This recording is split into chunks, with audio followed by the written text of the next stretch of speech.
The dust kicked up around her boots as Josephine Fletcher walked along the rutted road leading away from Silver Creek, Arizona territory.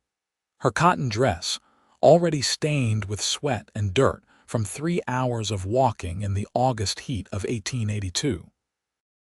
She had left the mining town with nothing but a small carpet bag and the clothes on her back, fleeing from a marriage arrangement her stepfather had made with a silver mine foreman twice her age. And now the sun blazed overhead like judgment itself, while the nearest settlement lay another 15 miles south. Her throat burned with thirst, her lips cracked and bleeding slightly at the corners, when the sound of hoofbeats on packed earth made her turn around to see a lone rider approaching on a bay mare, dust clouds trailing behind him like smoke. The cowboy slowed as he drew near, his weathered face shadowed beneath a wide-brimmed hat, and Josephine's hand instinctively moved to the small knife she kept hidden in her dress pocket. She had heard too many stories of women alone on these roads, stories that ended badly more often than not. But something in the way he sat his horse, easy and respectful, made her pause. "Miss, you look like you could use some water," he called out, his voice carrying a gentle drawl that reminded her of her late father. He was young, perhaps 25 or so, with sun-darkened skin and eyes the color of whiskey held up to lamplight. "Name's Yates Turner. I've got an extra canteen here if you're needing it." Josephine studied him for a long moment, weighing the risk of trusting a stranger against the very real danger of heat stroke. Her vision had started swimming around the edges about a mile back, and her tongue felt like leather in her mouth. "How do I know you're not some outlaw or worse?" she asked, proud that her voice came out steady despite her fear. Yates Turner reached slowly into his saddlebag and pulled out a tin star that caught the sunlight. "Deputy Marshal out of Prescott. Been tracking a horse thief up near Silver Creek, but I lost his trail about 6 miles back. I'm heading to Old Tucson to catch the stage back north." He offered the badge for her inspection, holding it out at arm's length. "I give you my word, miss, I mean you no harm, but if you're walking to Old Tucson in this heat without water, you won't make it another hour." The sincerity in his voice decided her. Josephine stepped forward and accepted the canteen he offered, drinking deeply of the warm but life-giving water. It tasted like heaven itself. "Thank you," she managed, wiping her mouth with the back of her hand. "I'm Josephine Fletcher. And yes, I'm trying to reach Old Tucson, but I didn't quite realize how far it would be on foot." Yates dismounted, leading his horse closer. He was tall, lean in the way of men who spent their lives in the saddle, with capable hands and a quiet strength about him that made Josephine feel unexpectedly safe. "That's a hard walk for anyone, especially in this heat. If you don't mind me asking, why are you out here alone?" "Old Tucson's a rough town for a lady without protection." Josephine hesitated, then decided the truth would serve her better than a lie. "I'm running from an unwanted marriage. My stepfather sold me, essentially, to a mine foreman who already buried 2 wives. I heard the man drinks heavily and has a cruel temper. I'd rather take my chances on the road than end up as wife number 3 in a pine box." Something dark flickered across Yates's face, a flash of anger quickly controlled. "No woman should be forced into that. You have my sympathy, Miss Fletcher, and my assistance if you'll accept it. My horse can carry double to Old Tucson, and I'd be honored to see you safely there. I know a decent boarding house run by a widow woman who'd give you a fair room at a fair price until you get your bearings." The relief that flooded through Josephine nearly buckled her knees. She had been terrified, more than she wanted to admit even to herself, and the thought of not facing the rest of that brutal walk alone made her eyes sting with grateful tears. "I'd appreciate that more than I can say, Mr. Turner. Thank you. Just Yates, please." He smiled for the first time, and it transformed his serious face into something warm and open. "Let me help you up and we'll get moving. The sooner we're off this road, the better. There's weather building in the west, and we don't want to be caught in a desert storm." He cupped his hands to give her a boost into the saddle, then swung up behind her with practiced ease. Josephine found herself acutely aware of his presence at her back, the solid warmth of him, the smell of leather and sage and honest sweat. His arms came around her to hold the reins, careful not to presume any improper closeness, and she felt herself relax for the first time in days. They rode in silence for a while, the landscape passing in shades of brown and gold and the deep blue of distant mountains. The mare moved at a steady pace, her gait smooth and even, and Josephine let herself sink into the rhythm of it. Eventually, Yates spoke again.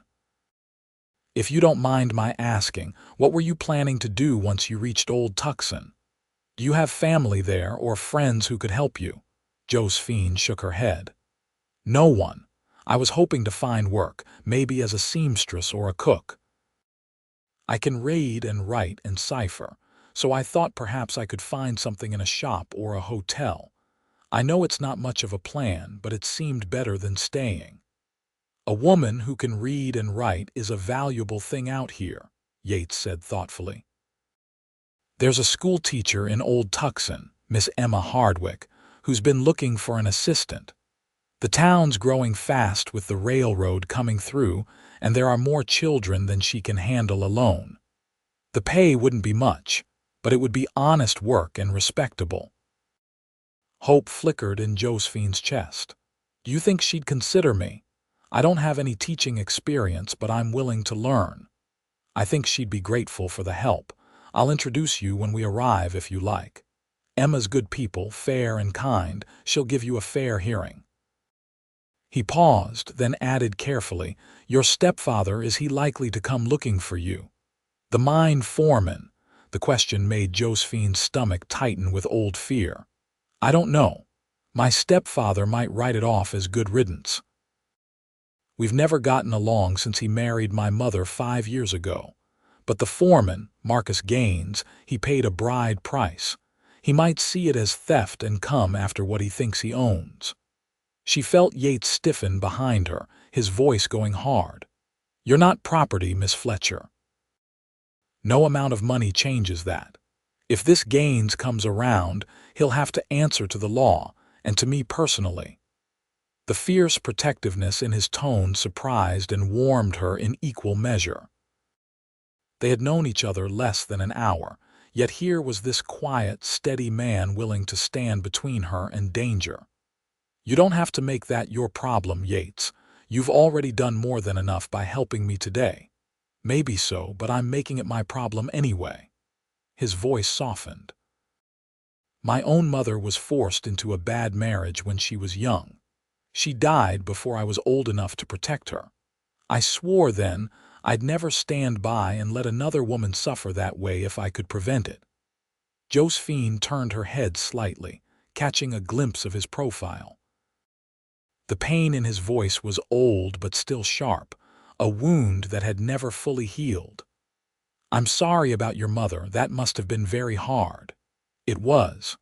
But it taught me what matters in this life and what doesn't. Doing right by people, that matters. Everything else is just noise." He cleared his throat, as if uncomfortable with the emotional turn of the conversation. "Look there. You can see the smoke from Old Tucson's chimneys. We'll be there within the hour, well ahead of that storm." True to his word, they rode into Old Tucson as the first clouds began to gather in the western sky, turning the sunlight strange and golden.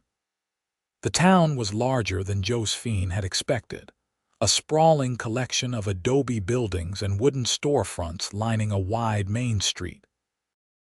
She could see a church steeple, several saloons, a bank, a general store, and what looked like a small hospital or doctor's office.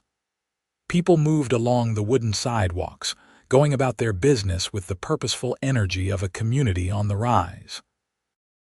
Yates guided his horse to a neat adobe house on a quiet side street, its front yard swept clean and decorated with pots of hardy desert flowers. A hand-painted sign declared it to be Mrs. Sarah Whitman's boarding house for respectable ladies.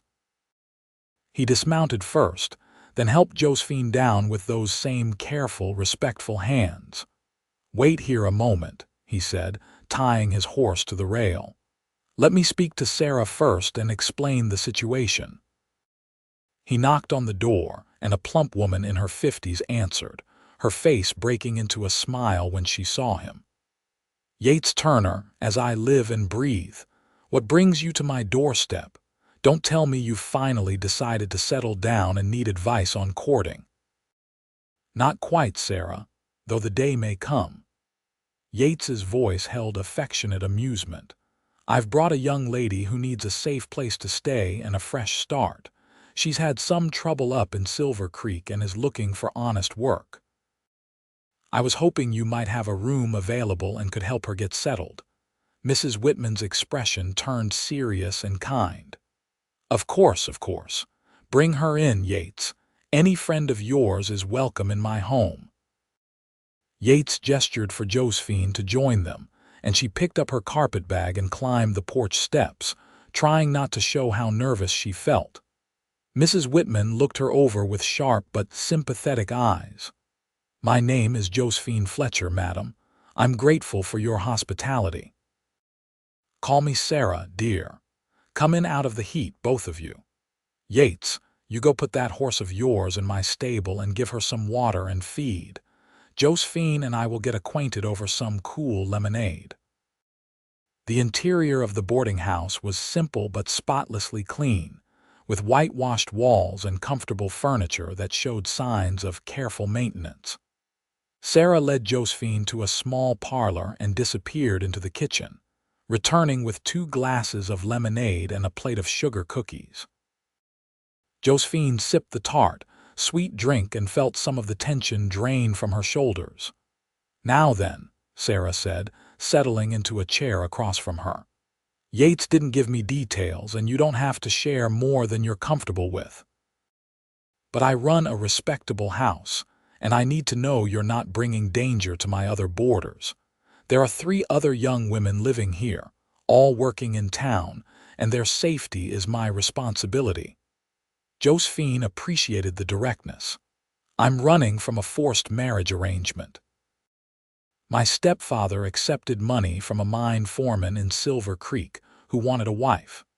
I refused and left before the wedding could take place. I don't know if they'll come looking for me, but Yates said you were a good person who might help me start over. I'm willing to work from my room and board if necessary. I can sew, cook, clean, and I have a good education." Sarah's eyes softened. "You poor child, I'm glad you got away. Too many women don't have that courage." She paused, considering. "I do have a room available, a small one at the back of the house. Rent is $3 a week, including 2 meals a day. I'll give you a week free to get on your feet, and after that, we'll work something out based on what employment you find. Does that sound fair?" Relief washed over Josephine so strongly she had to blink back tears. "More than fair. Thank you, Sarah. I promise I'll be a good tenant and help however I can." "I believe you will. Now, Yates mentioned you might be interested in teaching. Emma Hardwick is a good friend of mine, and I know she's desperate for help. Why don't you rest this evening, get cleaned up and settled, and tomorrow morning I'll take you to meet her. The schoolhouse is just a few streets over." "I'd like that very much." Yates returned then, his hat in his hands, looking between the 2 women with obvious hope. "Everything settled?" "It is," Sarah confirmed. "Josephine is going to stay here and try her hand at teaching. I think Emma will be thrilled. Now, are you staying in town tonight or heading back to Prescott? The stage doesn't leave until tomorrow afternoon. I was planning to get a room at the hotel and head out then." He turned to Josephine, something uncertain in his expression. "If it's all right with you, Miss Fletcher, I'd like to call on you tomorrow morning before I leave. Make sure you're truly settled and introduce you to a few more people in town who might be helpful." Josephine found herself smiling, genuinely happy for what felt like the first time in months. "I'd like that, Yates. Thank you for everything you've done for me today. I don't know how I'll ever repay your kindness." "No repayment needed. Sometimes we're just in the right place at the right time to help someone, and that's blessing enough." He settled his hat back on his head and nodded to both women. "Ladies, I'll bid you good evening. Sarah, always a pleasure. Miss Fletcher, I'll see you tomorrow around 9 if that suits." After he left, Sarah showed Josephine to her room, a cozy space with a narrow bed, a washstand, a small wardrobe, and a window that looked out on a desert garden. It was the first space that had been truly hers since her mother died, and Josephine sat on the bed feeling overwhelmed by the sudden change in her fortunes. This morning she had been desperate and alone, facing a terrifying future. Now she had a safe place to stay, the possibility of honest work, and an unexpected ally in Yates Turner. That night, lying in clean sheets with a full stomach and a locked door between her and the world, Josephine let herself cry, releasing all the fear and tension and grief she had been holding inside. But they were healing tears, the kind that washed away the worst of the hurt and left space for hope to grow. Outside her window, the storm Yates had predicted rolled through with thunder and lightning and blessed rain, breaking the heat and washing the desert clean. The next morning dawned clear and cooler, the air smelling of wet earth and creosote. Josephine washed carefully with water from the pitcher on her washstand, put on her cleanest dress, a simple blue cotton that brought out her eyes, and braided her dark hair into a neat coronet. When she came down to the kitchen, Sarah had breakfast waiting: eggs, fried potatoes, thick slices of bread with butter and jam, and strong coffee. "You look much better this morning," Sarah observed with approval. "Rested and ready to face the world." "The other girls have already gone to work. They're employed at the general store and the hotel, but you'll meet them tonight at supper. For now, eat up and get your strength. Teaching is hard work, especially with frontier children who'd rather be anywhere than inside learning their letters." Josephine ate gratefully, savoring the simple, well-cooked food. She was helping Sarah clear the dishes when a knock sounded at the door. Her heart did a strange little skip, knowing it would be Yates. He stood on the porch looking clean and freshly shaved, his hair still damp and combed back, wearing a clean shirt and vest under his gun belt. The tin star was pinned prominently on his chest. When he saw Josephine, his face lit up with a smile that made him look younger and less careworn. "Good morning, Miss Fletcher. I hope you slept well." "I did better than I have in a long time. Please call me Josephine. After everything you've done for me, I think we can dispense with the formalities." "Josephine it is, then. And you'd better stick with Yates, because that's what everyone calls me anyway." He offered his arm. "Shall we go meet Emma? I sent word to her last night about you, and she sent back a note saying she'd be delighted to meet a potential assistant." They walked through the morning fresh streets of Old Tucson, and Yates pointed out various landmarks and businesses, introducing Josephine to shopkeepers and citizens they passed. She could tell he was well-liked and respected here, people greeting him with genuine warmth and curiosity about his companion. The schoolhouse was a simple wooden building painted white, with a bell tower and a fenced yard where children could play. Through the windows, Josephine could hear a woman's voice leading the children in a recitation. Yates knocked, and the lesson paused. The door opened to reveal a woman in her early 30s with kind gray eyes and brown hair pulled back in a practical bun. She wore a plain dress with an apron over it, and there was chalk dust on her hands. "Yates, good to see you. And you must be Josephine Fletcher. Please come in."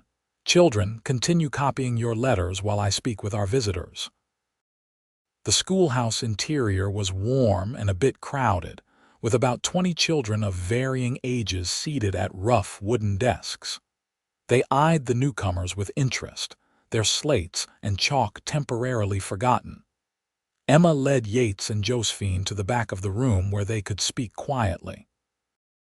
"I was so glad to receive Yates's message last night," Emma said, her voice low. "I've been praying for help. As you can see, I have children from age 5 to 15 all in one room, and it's nearly impossible to give each group the attention they need. The older children need more advanced instruction in mathematics, literature, and history, while the younger ones are still learning their alphabet and basic sums. If you could work with one group while I work with the other, it would make an enormous difference." Josephine felt a flutter of nervousness but pushed it down. "I had a good education from a convent school back east before my family moved to the territory. I can teach reading, writing, arithmetic, geography, and history. I've never taught children before, but I'm willing to learn and work hard." Emma reached out and squeezed her hand. "That's all I ask. The pay is $30 a month, and you'd work Monday through Friday, 8 in the morning until 3 in the afternoon. We can start you on a trial basis if you're agreeable. Say, 2 weeks to see if the arrangement suits us both." "That sounds perfect. Thank you, Miss Hardwick. I won't let you down. Call me Emma, please. We'll be working too closely for formalities."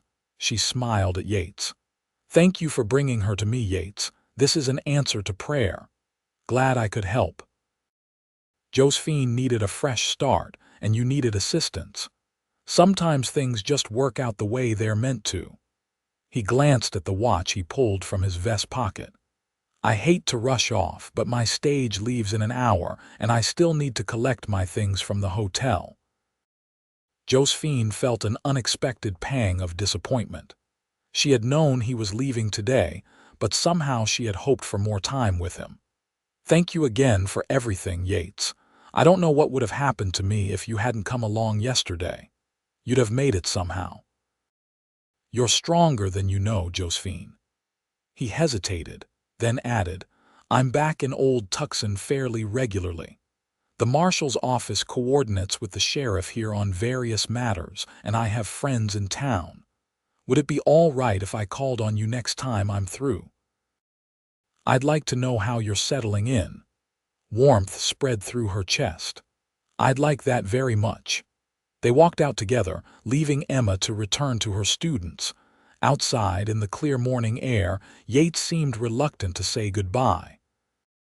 He stood there turning his hat in his hands, looking at her with an expression she couldn't quite read. "Josephine, I know we just met, and I know you've been through something difficult. But I want you to know that if you ever need anything at all, you can send word to me at the marshal's office in Prescott. I'll come if you call. That's a promise." She was touched by the sincerity in his voice, the genuine concern in his eyes. Acting on impulse, she reached out and took his hand, squeezing it gently. "I believe you, Yates, and the same goes for you. If your work ever brings you trouble, if you ever need help, you have a friend in Old Tucson now." He squeezed back, his rough, calloused hand warm and strong around hers. "I'm glad I rode down that road yesterday. Glad I met you. So am I." They stood there for a moment longer, neither quite willing to let go, before Yates finally released her hand and stepped back. "I'd better get going or I'll miss that stage. Take care of yourself, Josephine Fletcher." "Safe travels, Yates Turner." She watched him walk away, his long stride eating up the distance, and felt an odd sense of loss. It was ridiculous, really. They had known each other less than a day. But something about him had touched her in a way she couldn't quite explain, a sense of connection that went deeper than logic or reason.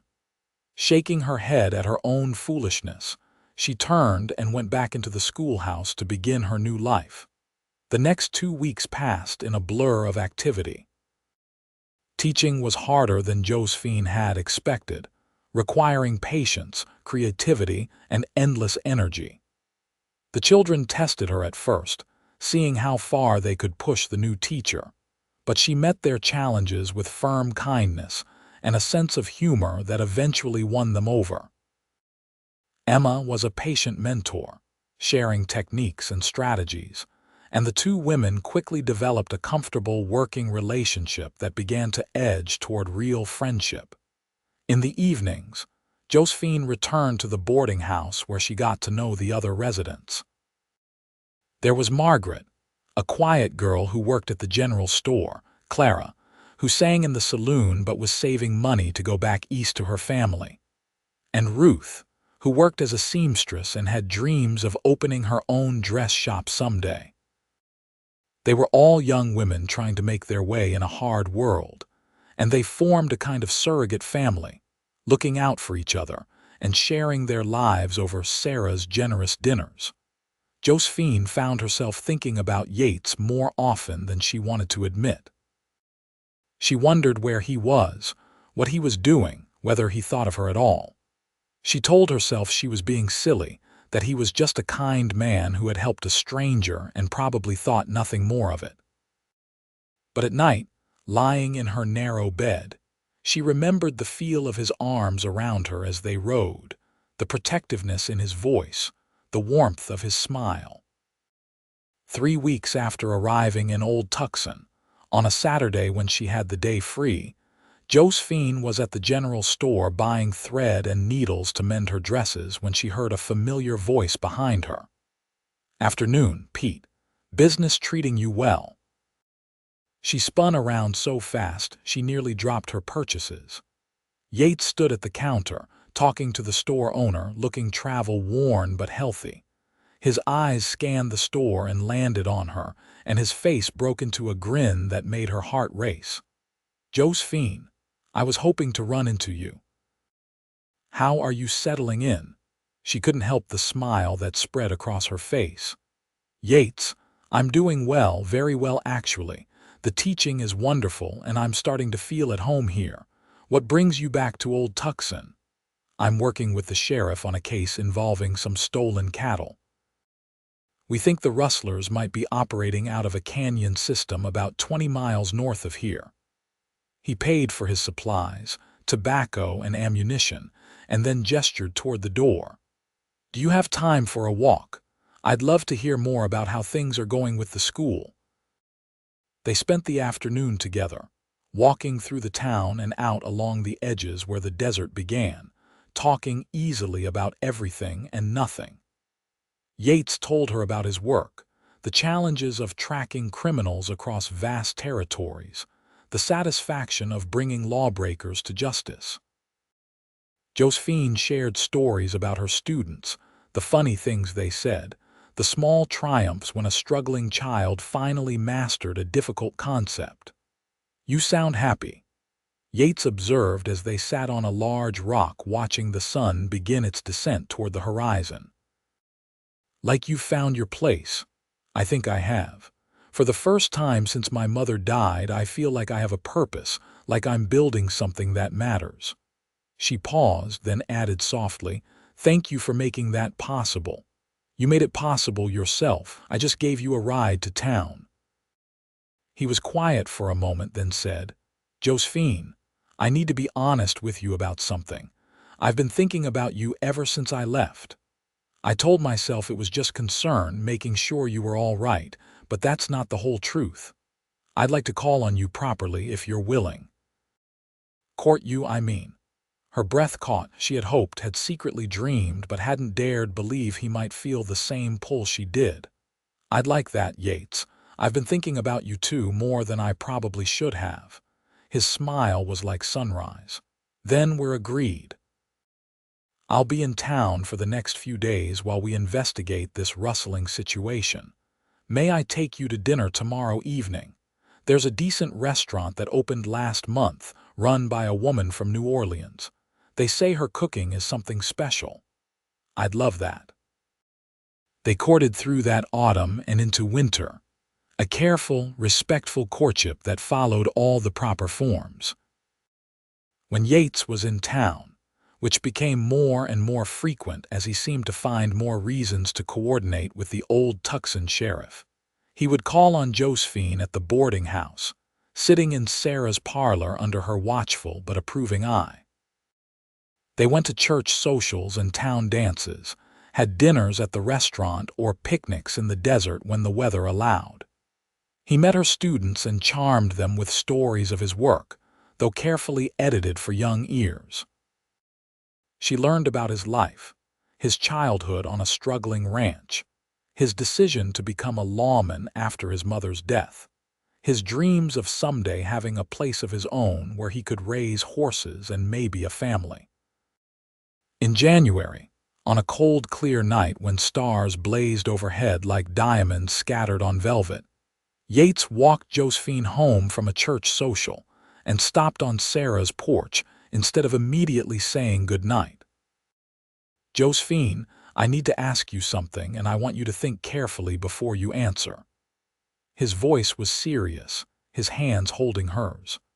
"I know we haven't known each other very long, only about 5 months, but I've never been more sure of anything in my life. I love you. I love your strength and your kindness, your quick mind and generous heart. I love the way you laugh and the way you challenge me. I love who I am when I'm with you." Tears pricked her eyes because she knew what was coming and her whole heart was singing with joy. "I'm not a rich man," he continued. "My work is dangerous sometimes, and it keeps me away from home more than I'd like. But I promise I'll do everything in my power to make you happy, to give you a good life, to protect and cherish you all my days. Josephine Fletcher, will you marry me?" She didn't need to think, didn't need time to consider. The answer had been growing in her heart since that first day on the dusty road. "Yes, Yates. Yes, I'll marry you. I love you too, so much it sometimes frightens me." He kissed her then, soft and sweet and full of promise, and Josephine felt like she was exactly where she was meant to be, in the arms of the man she was meant to find. When they finally broke apart, both of them laughing and crying at the same time, Sarah's voice came from inside the house. "If you two are finished out there, come inside and share the good news properly. I've been listening through the window, and I'm not ashamed to admit it. We have celebrating to do." They were married in March, in the little church in Old Tucson with what felt like the entire town in attendance. Emma served as Josephine's maid of honor, and Yates's partner from the marshal's office stood up as his best man. Sarah cried happy tears and provided the wedding supper, and the sheriff gave them the use of his own house for their wedding night while he conveniently found business elsewhere. Josephine wore a dress that Ruth had helped her make, simple but beautiful in cream-colored silk with lace at the collar and cuffs. Yates wore his best suit, the tin star prominent on his vest, and when he saw her coming down the aisle on the arm of the sheriff, who had agreed to give her away, his eyes shone with love and wonder. The preacher spoke about the sanctity of marriage, about love and commitment and the building of a life together. When it came time for the vows, Josephine's voice was clear and sure. "I, Josephine Fletcher, take you, Yates Turner, to be my lawfully wedded husband, to have and to hold from this day forward, for better, for worse, for richer, for poorer, in sickness and in health, to love and to cherish, till death do us part." Yates's voice was equally steady, his hands warm and strong as they held hers. "I, Yates Turner, take you, Josephine Fletcher, to be my lawfully wedded wife, to have and to hold from this day forward, for better, for worse, for richer, for poorer, in sickness and in health, to love and to cherish, till death do us part." When the preacher pronounced them husband and wife, Yates kissed her with such tenderness that Josephine felt her heart might burst with happiness. This man, this good, strong, kind man, was hers now, and she was his, and together they would face whatever the future brought. Their wedding night was everything Josephine had hoped for, tender and passionate and full of joy. Yates was patient and gentle, making sure she felt safe and loved. And when they finally came together as husband and wife, it felt like the most natural thing in the world, two halves of a whole finally united. The next morning, lying in Yates's arms as sunlight streamed through the window, Josephine thought about how strange and wonderful life could be. 6 months ago, she had been walking alone on a dusty road, desperate and afraid. Now she was a wife, a teacher, a valued member of a community with a future bright with promise. All because a cowboy had offered her a ride when she walked alone. "What are you thinking about?" Yates murmured, his lips brushing her temple. "About fate, I suppose. About how one moment can change everything. The moment I saw you on that road, I knew something important was happening. I didn't know what, not then, but I felt it deep in my bones." He pulled her closer. "Best decision I ever made, stopping to help you. Best decision I ever made, accepting that ride." They stayed in Old Tucson after the wedding, taking rooms above the general store while they saved money for a place of their own. Yates continued his work as a deputy marshal, though he requested assignments that kept him closer to home whenever possible. Josephine continued teaching, finding deep satisfaction in watching her students learn and grow. In the evenings, they would sit together in their small rooms, reading by lamplight or simply talking about their days, content in each other's company. But life in the Arizona Territory in the 1880s was never entirely peaceful. In May, word reached Old Tucson that Marcus Gaines, the mine foreman Josephine had fled from, was in the area and had been asking questions about her. The news sent a chill of fear through Josephine, all the old terror rushing back. Yates took the news with grim determination. "He has no legal claim on you, Josephine. None. You're my wife now, and even before that, you were a free woman who never consented to any arrangement. If he comes around making trouble, he'll answer to me and to the law." But Marcus Gaines didn't care much about the law. He arrived in Old Tucson on a Tuesday afternoon, drunk and belligerent, with two equally unsavory companions. They went straight to the boarding house where Josephine had first stayed, apparently thinking she still lived there. Sarah, bless her courage, refused to tell them anything and threatened to call the sheriff. Gaines shoved her aside and began searching the house. One of Sarah's boarders, quick-thinking Clara, ran to fetch the sheriff and Yates, who were both at the sheriff's office going over reports. They came at a run, guns drawn, arriving just as Gaines and his men were coming back out of the boarding house, frustrated and angry. "Marcus Gaines," Yates called out, his voice carrying authority and warning. "I'm Deputy Marshal Yates Turner. You need to leave Old Tucson right now before you find yourself in a cell." Gaines was a large man, running to fat with mean eyes and a cruel mouth. "I'm here for what's mine. Girl named Josephine Fletcher owes me. I paid good money for her, and she ran off like a thief. Josephine Fletcher is now Josephine Turner, my wife, and she owes you nothing. Her stepfather had no right to sell her because people aren't property. Now you have two choices. You can leave town peacefully, or you can spend the night in jail before being escorted out at gunpoint. Choose wisely." One of Gaines's companions, a wiry man with a scar across his cheek, reached for his gun. He never cleared leather. Yates's shot hit the dirt at his feet, the report echoing off the buildings. The sheriff's gun was also drawn, pointed steady at Gaines himself. "Next shot goes center mass," Yates said calmly. "This is your final warning. Leave. Now." For a tense moment, it could have gone either way. Then Gaines, seeing the determination in both lawmen's faces and the gathering crowd of townspeople who clearly supported them, backed down. "This isn't over, Turner," Nobody cheats me and gets away with it. It is over. You just don't know it yet. And if you threaten my wife again in any way, I'll hunt you down and see you hang for it. That's not a threat, Gaines. That's a promise." Yates's voice was cold as winter ice, and something in it made Gaines flinch. The three men mounted their horses and rode out, throwing dark looks over their shoulders. The sheriff sent a deputy to follow them and make sure they actually left the area. Yates immediately went to the schoolhouse, where Josephine was just dismissing her students for the day. Unaware of what had happened, when he told her, she went pale and reached for his hand.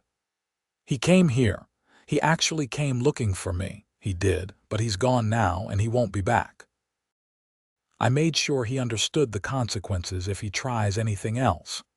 Yates pulled her into his arms, holding her close. "You're safe, Josephine. I won't let anyone hurt you." She clung to him, breathing in his familiar scent, feeling the solid strength of him. "I know. I trust you, Yates. I'm just shaken, that's all." That night, Yates sat up late cleaning his guns and checking the locks on their doors and windows. Josephine watched him, seeing the set of his jaw, the worry in his eyes. She came up behind him and wrapped her arms around his shoulders. "Come to bed, love. You're exhausted. I just need to make sure everything is secure." "Everything is secure. You've checked 3 times already. Please come to bed." He let her lead him away from his vigil, and they lay together in the darkness, holding each other close. Eventually, his breathing evened out in sleep. But Josephine stayed awake longer, grateful beyond measure for this man who protected her, who loved her, who had given her a new life. Marcus Gaines never did come back. They heard, months later, that he had been killed in a mine collapse, drunk on the job and in the wrong place when the timbers gave way. Josephine felt no satisfaction in the news, just a quiet relief that the threat was truly and finally gone. Summer came, hot and fierce, and with it came news that Yates had been offered a promotion. The marshal wanted him to take over as chief deputy, a position that would mean more responsibility but also better pay and more predictable hours. He could be based in Prescott, or if he preferred, request a transfer to operate out of Old Tucson, which was growing rapidly and needed more law enforcement presence. "What do you think?" he asked Josephine as they discussed it over dinner.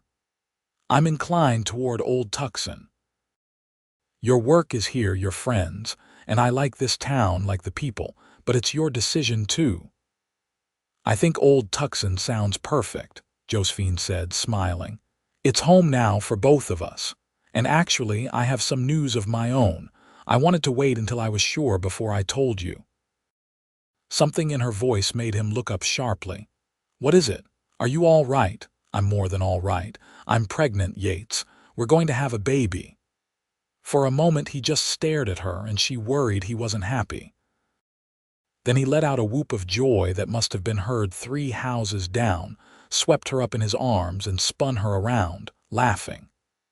"A baby! We're having a baby! Josephine, that's wonderful. That's the best news I've ever heard." She was laughing too, dizzy and happy and relieved at his reaction. "You're pleased then?" "Pleased. I'm over the moon. When? How are you feeling? You need to see the doctor. Should you still be teaching?" "Slow down," she said, cupping his face in her hands. "The baby should arrive in February. I'm feeling fine, just a little tired and queasy in the mornings. I've already seen the doctor and he says everything looks healthy. And yes, I can keep teaching for several months yet.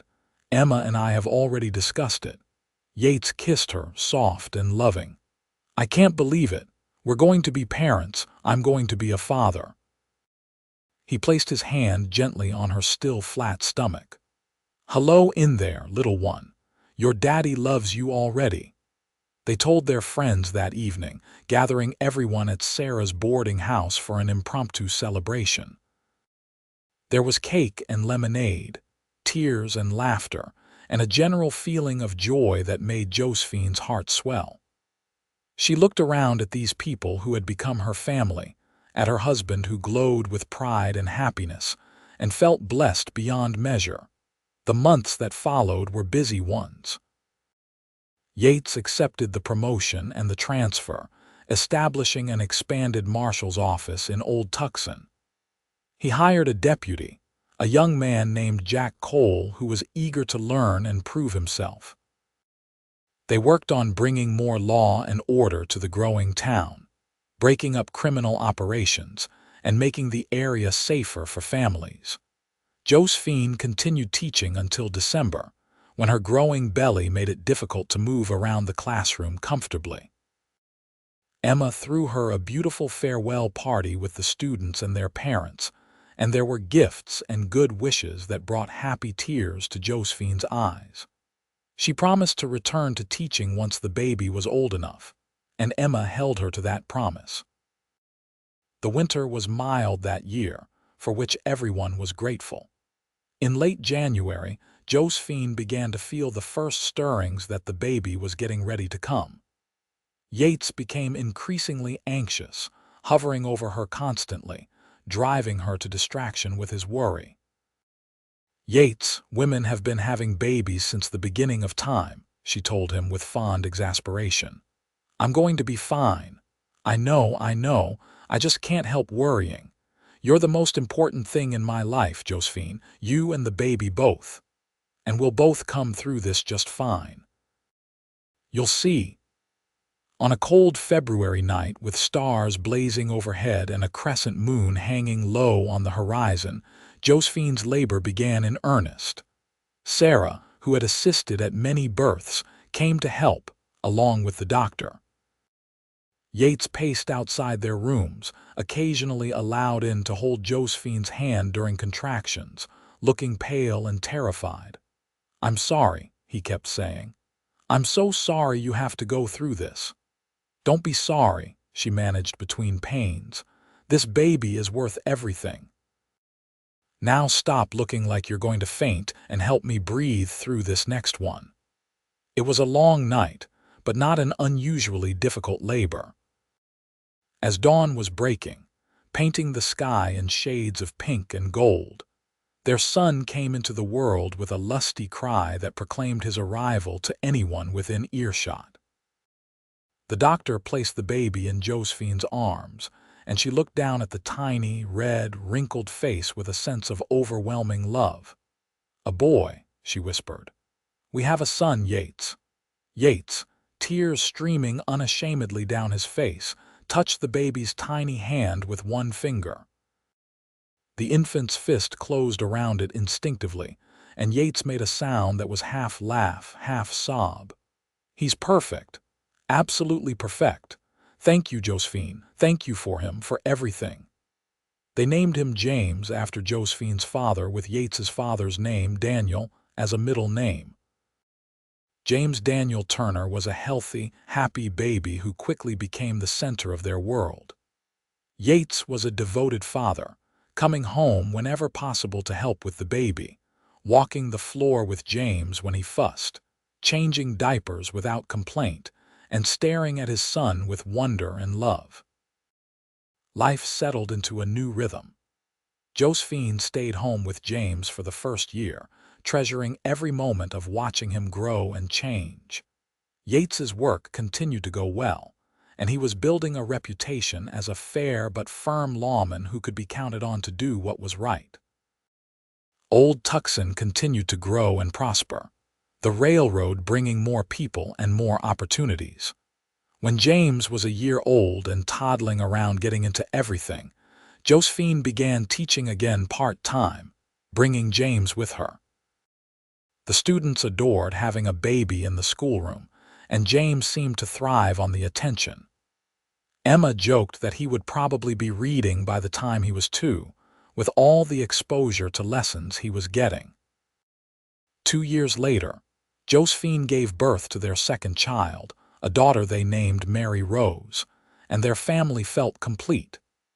Mary was a quieter baby than James had been, with Yates's golden brown eyes and Josephine's dark hair. She was a daddy's girl from the start, lighting up whenever Yates came into the room, and he was utterly besotted with her. "I have to admit," he told Josephine one evening as they sat on the porch of the house they had finally been able to buy, watching James and Mary play in the yard. "When I saw you walking alone on that road all those years ago, I never imagined this. A wife I love more than life itself, 2 beautiful children, a home, a community. I feel like the luckiest man alive." Josephine leaned against his shoulder, contentment flowing through her like honey. "I never imagined it either. I was so scared that day, so alone, and then you came along and changed everything."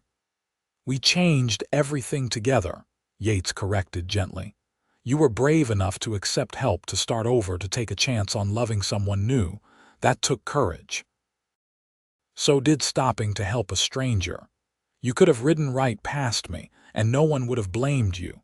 But you didn't, and that made all the difference."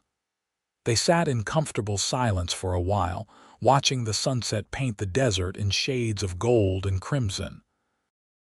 James, now 5, was showing 3-year-old Mary how to build a tower with blocks, his serious little face intent on his task. Mary watched her brother with adoration, carefully following his instructions. "They are going to be good people," Josephine said softly. "We're raising good people, Yates." "We are. And we're going to make sure they know that kindness matters, that helping others matters, that doing right matters. Those are the lessons that count." As the years passed, the Turner family became a cornerstone of the Old Tucson community. Yates eventually became the marshal himself when his predecessor retired, and he trained a new generation of lawmen to uphold justice with fairness and integrity. Josephine returned to teaching full-time once both children were in school, and she eventually became the head teacher when Emma retired, training new teachers and expanding the school to meet the needs of the growing town. James grew into a thoughtful, responsible young man who decided to follow his father into law enforcement, though he chose to become a lawyer rather than a marshal, wanting to help people through the legal system. Mary became a teacher like her mother, with a special gift for working with younger children and a patience that seemed endless. On their 20th wedding anniversary, Yates and Josephine took a trip back to the place where they had first met, riding out to the dusty road between Silver Creek and Old Tucson. The road was better maintained now, more traveled, no longer the lonely, dangerous track it had once been. They sat on their horses, looking out over the familiar landscape, remembering. "Do you ever regret it?" Yates asked quietly. "Running away that day, taking such a risk?" "Never. Not for a single moment. That walk down this road was the hardest thing I ever did, but it led me to you, to our life together, to everything that matters. I'd do it 1,000 times over." She reached out and took his hand. "Do you regret stopping?" "Josephine, stopping for you was the best thing I ever did. You gave me a reason to build a life instead of just drifting through one. You gave me love and family and purpose. I thank God every single day that I was on this road at that exact moment." They rode back to Old Tucson together as the sun set behind them, 2 people who had found each other against all odds and built something beautiful together. The journey that had begun with a simple act of kindness had become the rest of their lives, just as it was meant to be. More years rolled by, bringing grandchildren and new joys. James married a lawyer's daughter from Prescott, and they gave Yates and Josephine 3 grandchildren to spoil. Mary married a doctor who had come to Old Tucson to set up practice, and they had 2 children. The Turner house was often full of laughter and noise, children running through rooms where Yates and Josephine had raised their own family. Yates retired from law enforcement at 60, after 40 years of service, and the town threw him a retirement party that lasted 2 days. He was honored by the territorial governor and given a commendation for his years of dedicated service. In his speech, He talked about the importance of community, of looking out for one another, of never passing by someone in need. "My whole life changed because I stopped to help a woman walking alone on a road," he said, his voice still strong despite his years. "That one act of simple human decency gave me everything I hold dear. So I challenge all of you, never pass by someone who needs help. You never know where that moment of kindness might lead." Josephine, sitting in the front row beside their children and grandchildren, felt tears streaming down her face. After 4 decades together, she loved him as much as she had on that day in the church when they had spoken their vows, perhaps even more. Time had deepened their love, seasoned it with shared joys and sorrows, victories and challenges. They had built a life together that mattered, that had meaning, that would continue to ripple out through their children and grandchildren, and the community they had helped shape. In their later years, they would sit on their porch in the evening, holding hands and watching the desert sunset, talking about the life they had shared or simply sitting in comfortable silence. Yates's hair had gone white, and Josephine's was silver, but when they looked at each other, they still saw the young cowboy and the desperate woman who had met on a dusty road all those years ago.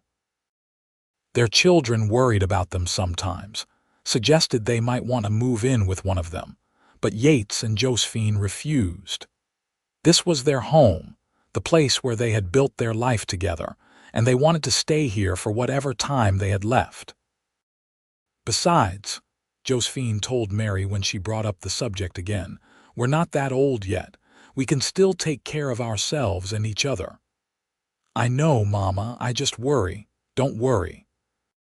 Your father and I are exactly where we want to be, together in the home we made, surrounded by memories of a good life. What more could we ask for?" On a warm spring evening, when Josephine was 78 and Yates was 82, they sat together on their porch watching the grandchildren play in the yard. The older grandchildren were helping the younger ones, teaching them games, showing them kindness and patience. Yates squeezed Josephine's hand. "Look at that. Look at what we started. All those lives, all that love, all because I stopped to offer you a ride. All because I was brave enough to accept it," Josephine added. "We made this together, Yates. Every bit of it. Best partnership I could ever have asked for." He raised her hand to his lips and kissed it gently. "I love you, Josephine Turner, more now than ever. I love you too, my darling, always and forever." They sat together until the stars came out, talking about old times and good memories, about the family they had raised and the life they had built. Later, much later, their grandchildren would remember that evening as one of perfect peace and contentment. The two old people who loved each other so completely sitting together in the twilight, still holding hands after more than 50 years of marriage. Yates passed away peacefully in his sleep 5 years later at the age of 87, with Josephine holding his hand. She grieved him deeply but without regret, knowing they had been blessed with a long life together and that he had been ready to go. At his funeral, the church was packed with people whose lives he had touched, whose problems he had helped solve, whose safety he had ensured. The new marshal, one of the young men Yates had trained, spoke about his mentor with tears in his eyes. "Marshal Turner taught me that law enforcement isn't about the gun on your hip or the badge on your chest. It's about serving your community, protecting the vulnerable, and never forgetting that every person matters." He lived those values every single day, and he made all of us better people by his example. James gave the eulogy, speaking of his father's love for his family, his dedication to justice, his unshakable integrity. But the most moving tribute came from Josephine herself, who stood before that packed church and spoke from her heart. "My husband was the best man I ever knew. He was kind and strong and true.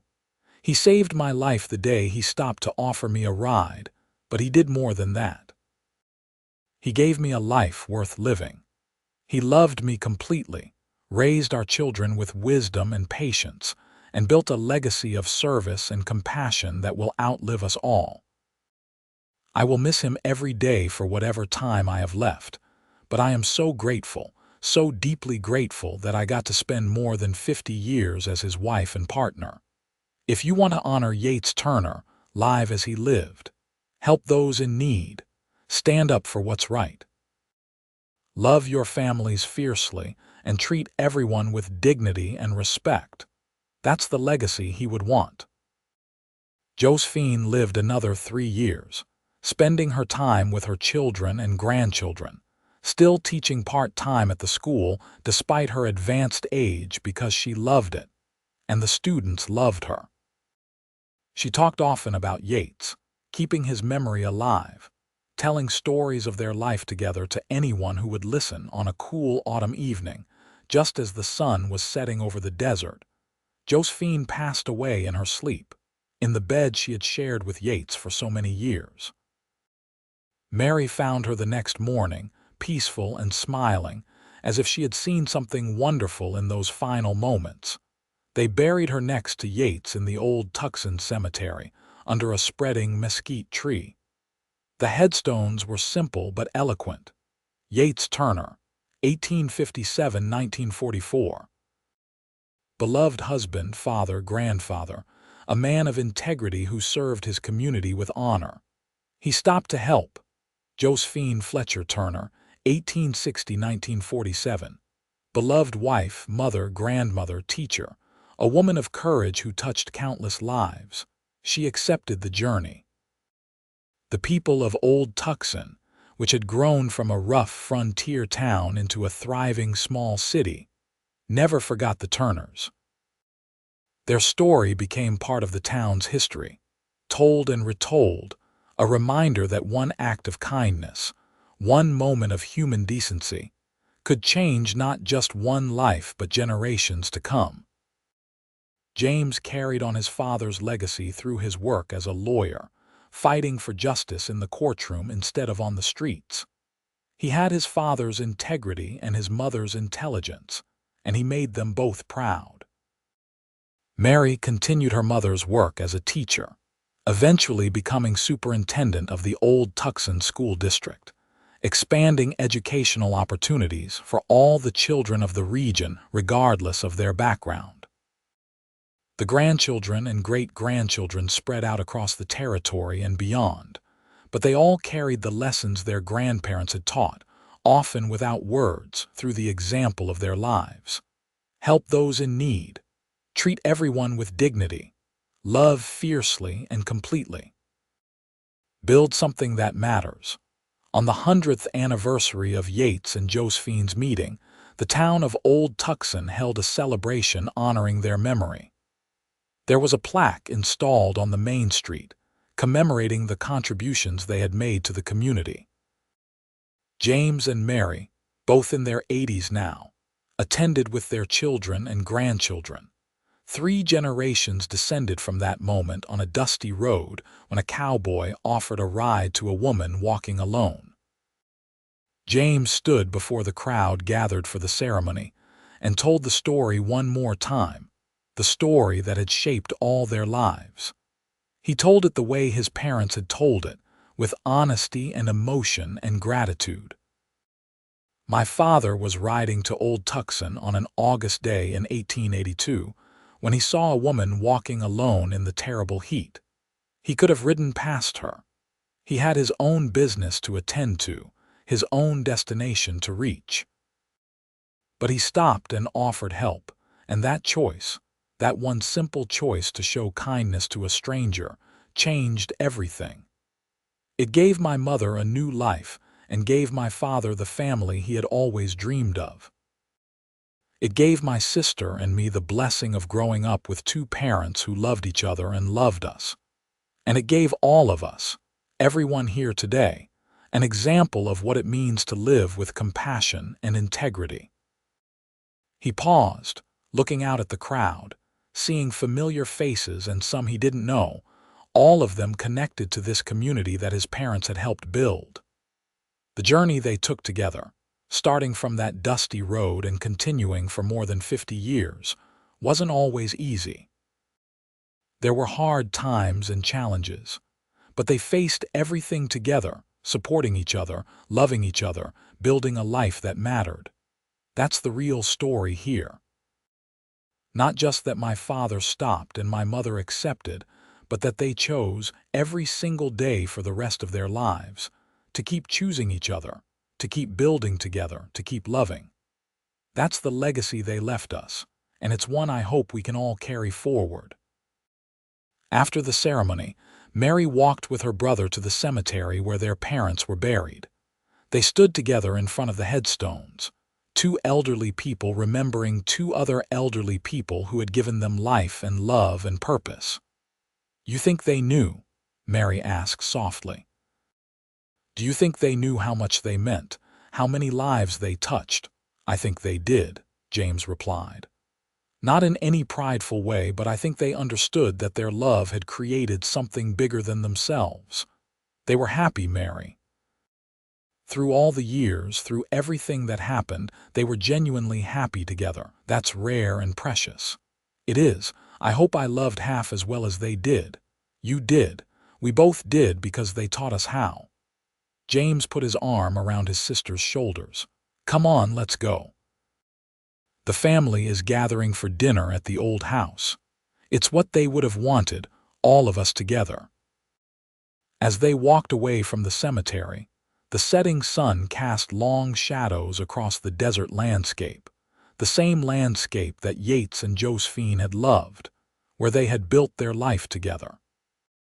The mesquite tree over their graves rustled in the evening breeze, and somewhere in the distance, a coyote called to its mate, the ancient sound echoing across the timeless land. The story of Yates Turner and Josephine Fletcher, of a cowboy who offered a ride and the journey that became the rest of their lives, lived on in the hearts and memories of those who came after them. It was a story of love and courage, of kindness and its rewards, of two people who found each other against all odds and chose to build something beautiful together. In a world that often seemed harsh and unforgiving, their story was a reminder that compassion mattered, that stopping to help a stranger could change everything, that love, when nurtured and protected, could last a lifetime and beyond. The dusty road where they met had long since been paved over, replaced by a modern highway that carried travelers through the Arizona desert at speeds Yates and Josephine could never have imagined. But the memory of what happened there, of the meeting that changed two lives and created a legacy that would extend through generations, remained as fresh and vital as if it had happened yesterday, because love stories like theirs never really end. They continue through the children who carry their genes and their values, through the community they helped shape, through the example they set of how to live with integrity and compassion. Every time someone stopped to help a stranger, every time kindness won out over indifference, the story of Yates and Josephine was told again, lived again, made real again. And in the end, that was the truest measure of their lives, not the years they lived or the positions they held, but the love they shared and the ripples of goodness that spread out from that love to touch countless other lives.